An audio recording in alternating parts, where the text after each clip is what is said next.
You probably felt it the first time someone looked at you like you were speaking a foreign language when you tried to share what was really going on inside your mind. That moment when you realized the conversations around you felt strangely shallow, when people seemed content discussing things that felt almost trivial to you, while you were grappling with questions about meaning, purpose, and the deeper currents of human existence. You watched your peers laugh at jokes that didn't land for you anymore, chase goals that felt oddly empty, and avoid the very conversations that felt most alive and necessary. And the strangest part was not just feeling different. It was feeling utterly alone in a crowded room, carrying an invisible weight no one else seemed to notice or understand. You learned to smile and nod, to translate your thoughts into simpler language, to hide the depth of what you were processing because every time you showed it, you were met with blank stares or worse, discomfort and distance. This is not just loneliness. This is the peculiar isolation of outgrowing your environment before you even had the language to explain what was happening to you. The exhaustion is real and it runs deeper than you might admit to yourself. You are tired of dimming your light, of pretending you do not see what you see, of carrying insights that feel too heavy to share because no one around you seems ready or willing to receive them. You feel the fatigue of constantly translating your inner world into something palatable, of watching people avoid growth while you cannot help but pursue it, of being called too intense, too serious, too much. The relationships that once sustained you now feel like performances, where you play a version of yourself that fits, that does not threaten, that does not challenge. And beneath all of this is a grief you rarely name, the grief of losing connection with people who cannot meet you where you are, the grief of a loneliness that has nothing to do with being alone and everything to do with being unseen. You wonder if something is wrong with you, if you should just learn to care less, think less, feel less. But you cannot, because this psychological growth was not a choice you made. It was something that happened to you, often through circumstances that forced you to develop emotional and psychological resources far earlier than your peers. What Abraham Maslow discovered in his decades of studying human potential was not that some people are simply born more evolved or naturally superior. It was that certain life circumstances, particularly those involving early adversity, profound loss, or unusual responsibility, can catalyze accelerated psychological development that leaves individuals stranded between developmental stages that do not match their chronological peers. And here is the part that changes everything about how you understand your own experience. This premature psychological growth, while it equips you with remarkable capacities for insight, empathy, and self-awareness, simultaneously creates a developmental asynchrony that generates a very specific and often invisible form of suffering. Today I am going to show you exactly what Maslow uncovered about this phenomenon, why it creates such profound isolation, and most importantly, how understanding this can finally help you stop feeling like something is fundamentally wrong with you and start recognizing this for what it actually is, a different developmental trajectory with its own challenges and extraordinary gifts. In 1947, Maslow was conducting research at Brooklyn College when he encountered a young woman in her early 20s who had become the primary caregiver for her 3 younger siblings after both parents died in a house fire when she was 15. What struck Maslow immediately during their interviews was not just her remarkable composure and capability, but the profound disconnect she described between her inner experience and her interactions with peers her own age. She explained that while her friends were concerned with dating, parties, and social drama, she found herself preoccupied with questions about mortality, meaning, and how to raise children who had experienced traumatic loss. She described feeling like she was living in 2 different worlds simultaneously, one where she performed the role of a normal 22-year-old, and another where she carried responsibilities and awareness that seemed to belong to someone decades older. What fascinated Maslow was not that she had matured, that was obvious, but that this maturation had created a gap between her and her social environment that generated profound psychological distress, despite her apparent success in managing her circumstances. Maslow began documenting what he termed developmental dyssynchrony in individuals who had experienced what he called crucible events, circumstances that demanded psychological resources beyond what their developmental stage would typically provide. He found this pattern repeatedly in individuals who had experienced early loss of parents, childhood illness that required confronting mortality, refugee experiences, parentification where children became caregivers to their own parents, or even profound intellectual giftedness that created early existential awareness. The common thread was not the specific circumstance, but the demand it placed on the individual to develop higher-level psychological capacities, particularly those related to what Maslow would later call self-actualization, before the foundational levels of his hierarchy had been fully secured. These individuals developed capacities for abstract thinking, existential awareness, deep empathy, and autonomous decision-making years or even decades before their peers. But they did so while still having unmet needs for safety, belonging, and esteem that typically precede such development. Maslow observed something critical in these cases that contradicted conventional developmental psychology of his time. He found that psychological development does not always proceed in the neat, linear fashion suggested by stage theories. Instead, trauma, adversity, or exceptional circumstance can force what he called vertical leap development, where individuals bypass or compress certain developmental stages out of necessity. A 15-year-old suddenly responsible for siblings does not have the luxury of gradually developing autonomy and self-direction through the typical sequence of increasing independence. She must develop these capacities immediately and completely, or her siblings suffer. The result is an individual who possesses high-level psychological capacities, while simultaneously carrying unresolved needs and wounds from earlier developmental stages that were never properly addressed. This creates what Maslow described as a developmental mosaic, an uneven psychological landscape where profound wisdom and unmet basic needs coexist in the same person. The isolation these individuals experienced, Maslow discovered, came from multiple sources. First, there was the cognitive and emotional gap between them and their age peers. When you have grappled with mortality, meaning, and existential responsibility, conversations about typical age-appropriate concerns feel genuinely incomprehensible, not because you are superior, but because your psychological frame of reference has fundamentally shifted. Second, there was what Maslow called the burden of premature autonomy. These individuals had been forced to become self-directed and self-sufficient before they had adequately experienced healthy dependence and support from others. This created a painful paradox where they were capable of exceptional independence but deeply, often unconsciously, longing for the support and guidance they never received. Third, there was the absence of recognition and mirroring. Psychological development requires what Maslow called self-validating experiences, where your inner reality is recognized and affirmed by others. When your psychological reality is invisible to those around you, when people relate to your age rather than your actual developmental level, you begin to doubt and invalidate your own experience. Maslow documented the first type of premature psychological growth in what he called loss-initiated maturation. This occurred in individuals who experienced significant loss, particularly of parents or primary attachment figures during childhood or adolescence. He found that these individuals often developed what appeared to be remarkable emotional intelligence and psychological insight. But beneath this surface competence was profound unmet need for security and nurturance.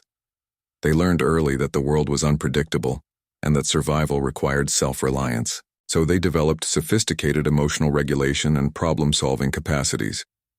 However, they did so without ever adequately experiencing the safety and unconditional support that typically forms the foundation of secure development.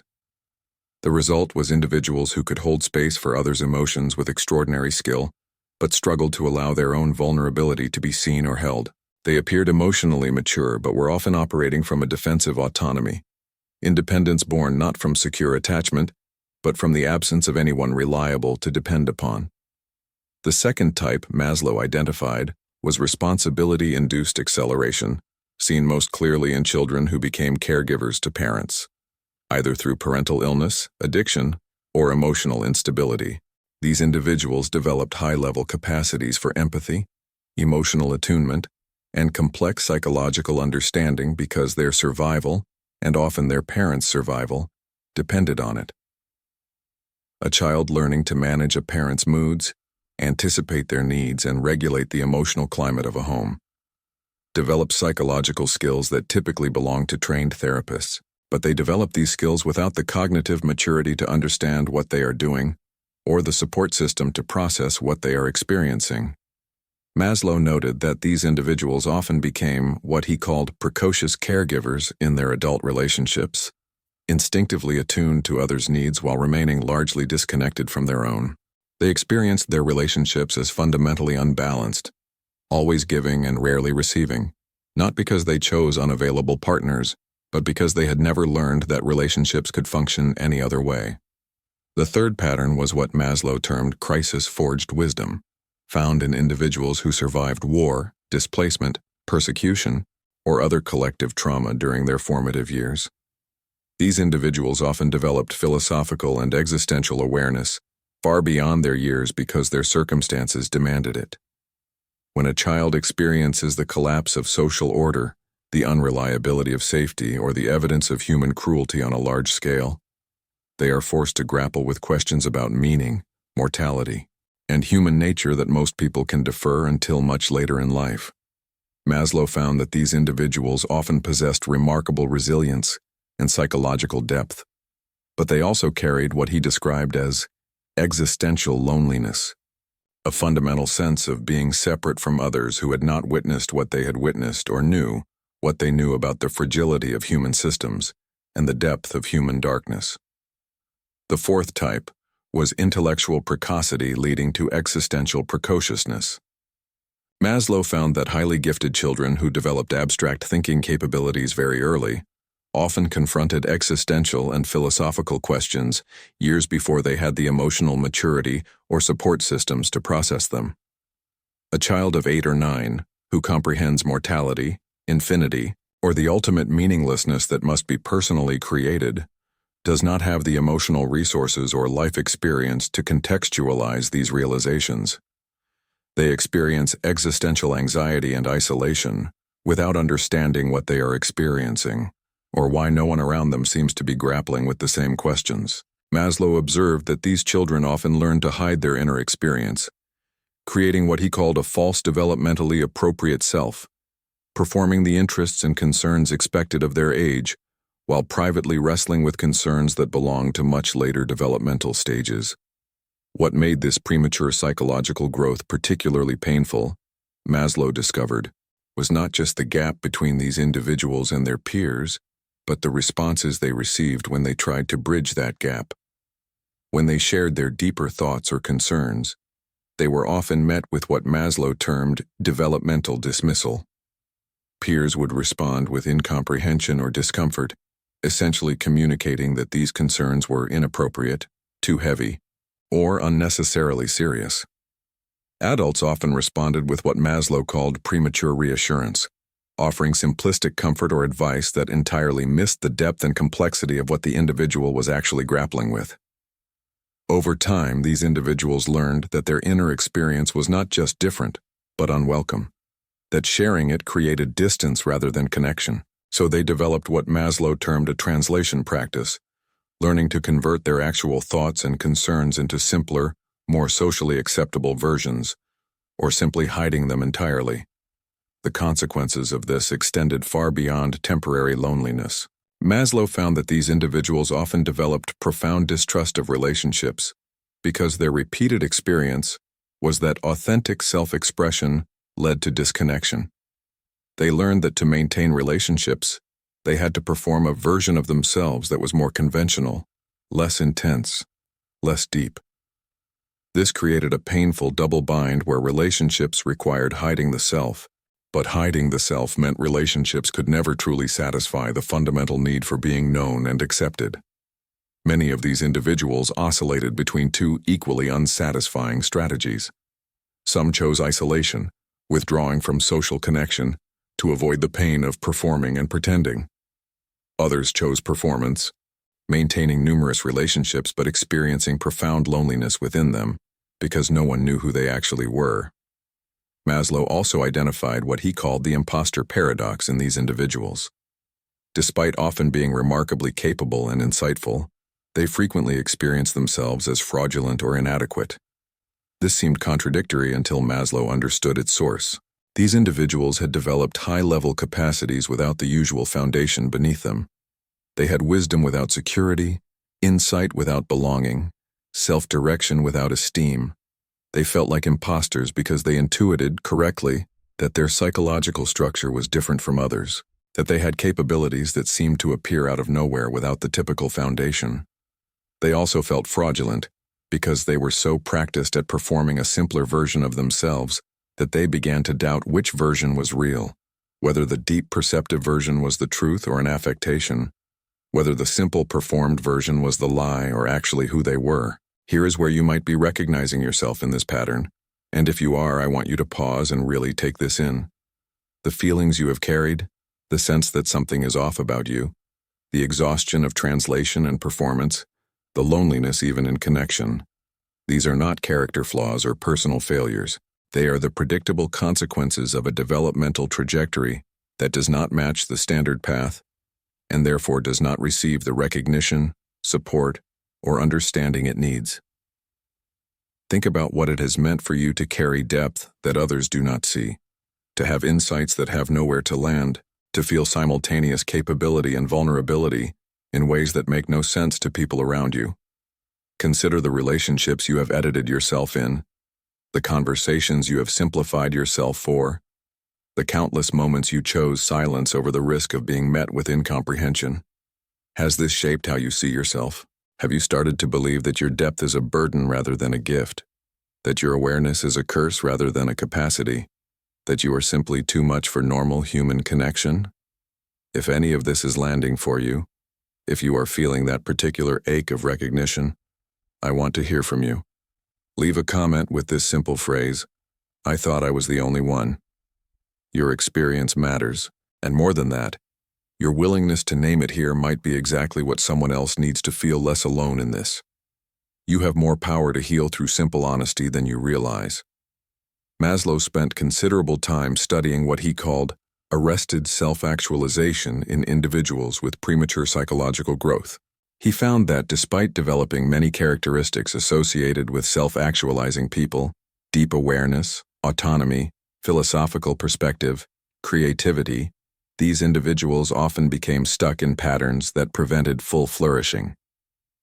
The primary obstacle was what Maslow termed foundation hunger.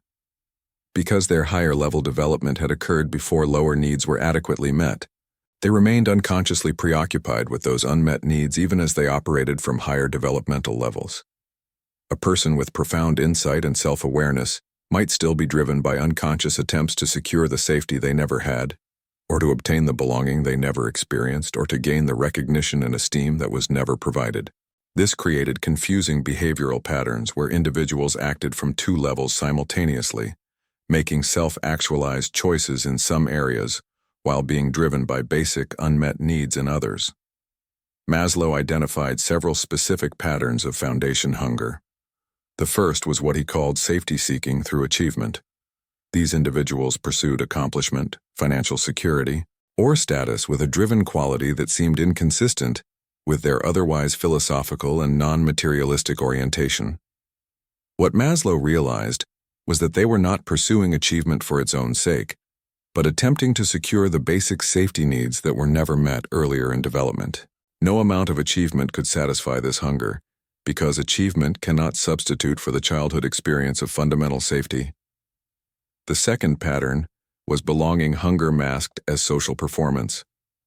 These individuals maintained numerous connections and often appeared quite social, but experienced profound emptiness in relationships because they were performing a false self designed to secure acceptance rather than risking authentic self-expression that might bring genuine belonging or rejection. They were trapped in a pattern where every relationship proved that belonging was impossible because they never brought their actual selves to the relationship. The third pattern was esteem hunger expressed through self-reliance refusal. These individuals compulsively refused help, support, or recognition from others, insisting on total self-sufficiency. What appeared to be strength or independence was actually a defensive protection against the vulnerability of needing others, a vulnerability that had been catastrophically disappointed earlier in their development. By refusing to need, they protected themselves from rejection or disappointment, but they also ensured that the esteem needs could never be met, because esteem requires allowing yourself to be seen and valued by others. Maslow noted that these individuals often experienced an internal narrative of not needing anyone, while simultaneously feeling profoundly unseen and unvalued. The fourth pattern was what Maslow termed purpose paralysis. Despite having clear values and philosophical direction, these individuals struggled to commit to specific paths or goals. Maslow understood this as a protection against the vulnerability of full self-expression. If you commit to nothing specific, you cannot fail at what matters most. If you never fully express your potential, you never risk discovering its limits or facing rejection of your deepest offerings. The path toward integration, Maslow found, required what he called developmental backfill, consciously attending to and meeting the needs that were bypassed during the original accelerated development. This was not regression or going backward, but rather creating the foundation beneath the structure that already existed. For individuals with loss-initiated maturation, this meant learning to receive care and support, to consciously cultivate experiences of dependence and vulnerability with safe others, essentially having the experience of being cared for that they missed earlier. For those with responsibility-induced acceleration, it meant learning to identify and honor their own needs, to practice receiving rather than only giving, to consciously rebalance relationships. For those with crisis-forged wisdom, it meant finding or creating community with others who shared similar experiences or depth of awareness, ending the isolation through selective connection rather than attempting to force connection with those who could not understand. For intellectually precocious individuals, integration required what Maslow called developmental companionship, finding mentors, therapists, or peers who could meet their psychological complexity while also recognizing the unmet needs underneath. It required learning that their depth was not a flaw, but also acknowledging that it had come at a cost, that something had been lost in the acceleration. Maslow found that recovery involved a both and holding, both honoring the genuine gifts and capacities that had developed and grieving what had been lost or never received in the process. This was not about erasing the growth that had occurred, but about completing the developmental process by consciously providing what had been missed. Maslow also emphasized what he called the recontextualization of isolation. Many of these individuals had internalized their experiences of disconnection as evidence of personal defectiveness, as proof that something was wrong with them. The healing required understanding that the disconnection was not a reflection of their worth, but a consequence of developmental asynchrony. They were not too much or too deep or too intense. They were psychologically misplaced, operating from developmental levels that did not match their social environment. This realization allowed them to stop trying to fix themselves and instead focus on two more productive strategies. First, selectively seeking environments and relationships where their actual developmental level was the norm rather than the exception. Second, developing what Maslow called bilingual capacity, the ability to operate in conventional social environments when needed without losing connection to their deeper selves, while also having spaces where full authenticity was possible. One of Maslow's most important discoveries was what he termed the gift within the wound. He found that individuals who successfully integrated their premature psychological growth developed capacities that were genuinely exceptional, not because they were inherently superior, but because adversity had demanded resources that became extraordinary strengths once properly understood and developed. The child who became a caregiver developed empathy and emotional attunement that could serve others profoundly once they learned to balance it with self-care. The individual who confronted mortality early developed philosophical depth and existential courage that could inspire and guide others through their own existential reckonings. The refugee child who witnessed social collapse developed resilience and wisdom about human nature that was invaluable in complex human systems. The intellectually gifted child who grappled with meaning early became capable of profound creative and philosophical contribution once they found their context and community. But Maslow was clear that these gifts could only fully emerge through conscious integration. Without it, the same qualities remained double-edged, creating as much suffering as strength. Empathy without boundaries became emotional exhaustion. Philosophical depth without community became isolation. Resilience without vulnerability became defensive autonomy. The integration process transformed these reactive survival strategies into conscious choices and genuine capacities. It allowed individuals to operate from their gifts by choice, rather than by compulsion, to turn off the hypervigilance, to rest in relationships, to be appropriately dependent as well as capable, to sometimes be simple and surface level without feeling fraudulent, and to bring their full depth when it served rather than as a constant operating mode. Maslow documented numerous cases of individuals who successfully completed this integration process. One woman who had been parentified as a child and became a precocious caregiver eventually became an extraordinary therapist, but only after years of her own therapy, where she learned to receive care, identify her needs, and establish boundaries. She described the turning point as the moment she realized that her capacity to attune to others was a gift, but the compulsion to caretake was a wound, and she could keep the gift while healing the wound.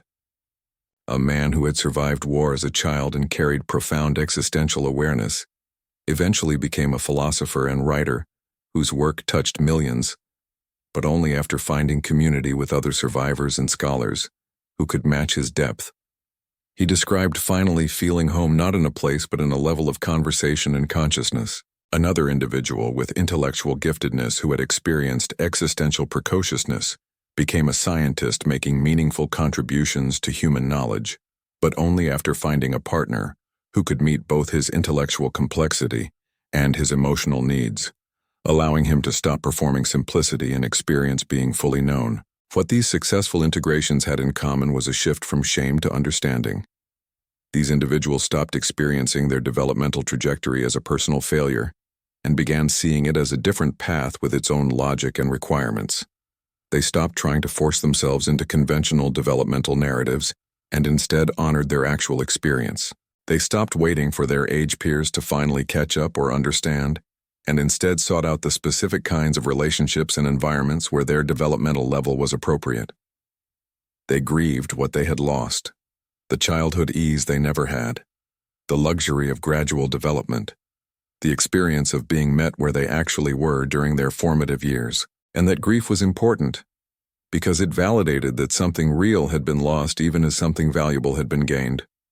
The research Maslow conducted revealed that the silent pain of premature psychological growth was not about weakness or failure, but about a fundamental mismatch between internal development and external environment.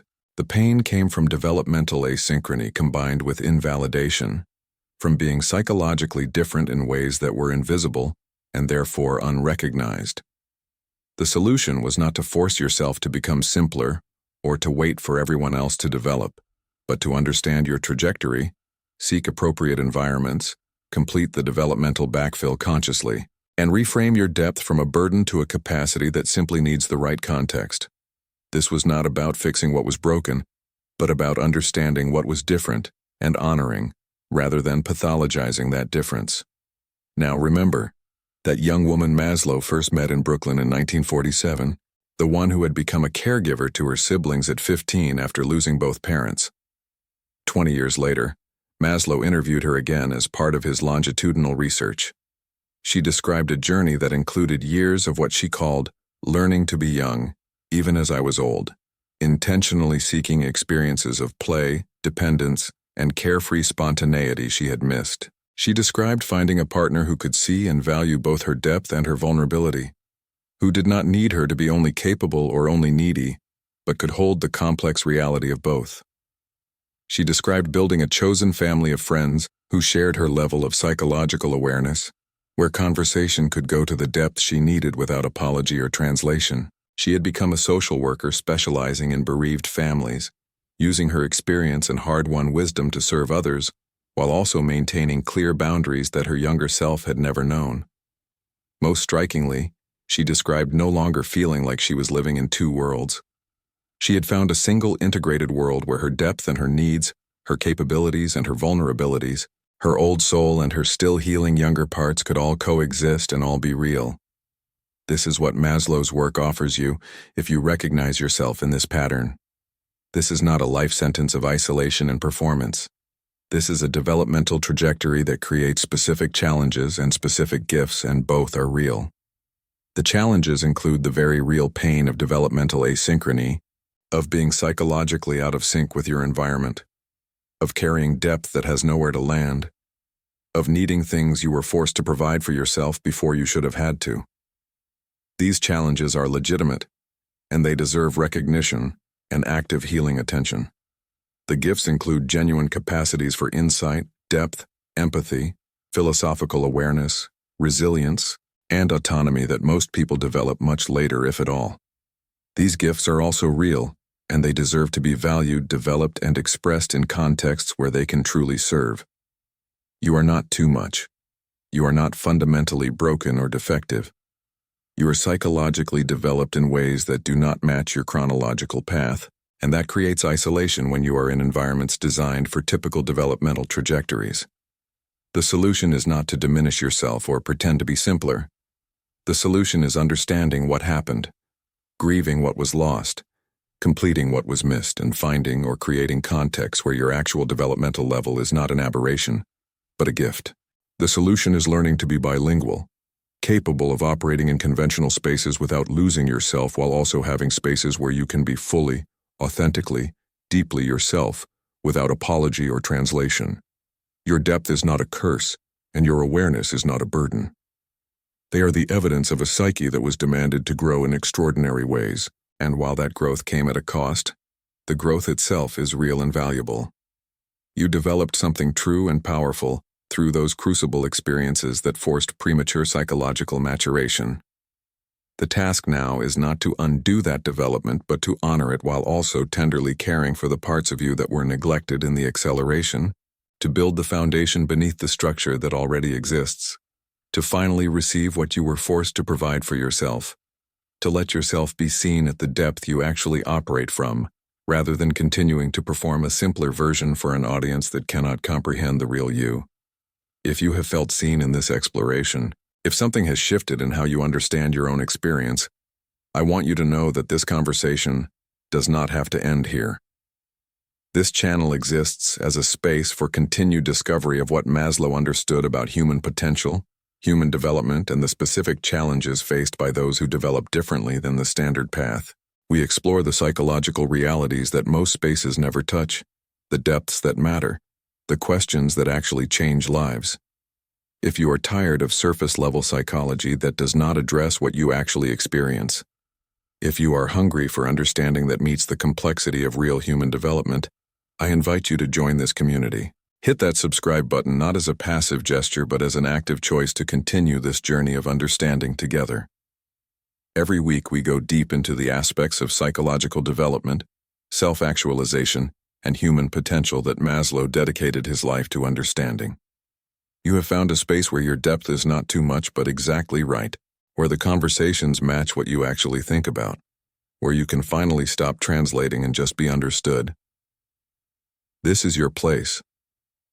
Continue discovering with us, and if you want to go even deeper into understanding how premature psychological development specifically affects relationship patterns and intimacy, that is exactly what we are exploring in the next piece. We are looking at why individuals with accelerated development often find themselves in relationships that feel strangely unbalanced, why they attract certain types of partners repeatedly, and what Maslow discovered about building truly reciprocal connection when your developmental history has taught you that relationships are fundamentally one-directional. You have been carrying this alone for long enough. It is time to understand it, integrate it, and finally let it become what it always could have been. Not a wound that isolates you, but a depth that connects you to others who see and value what you actually are.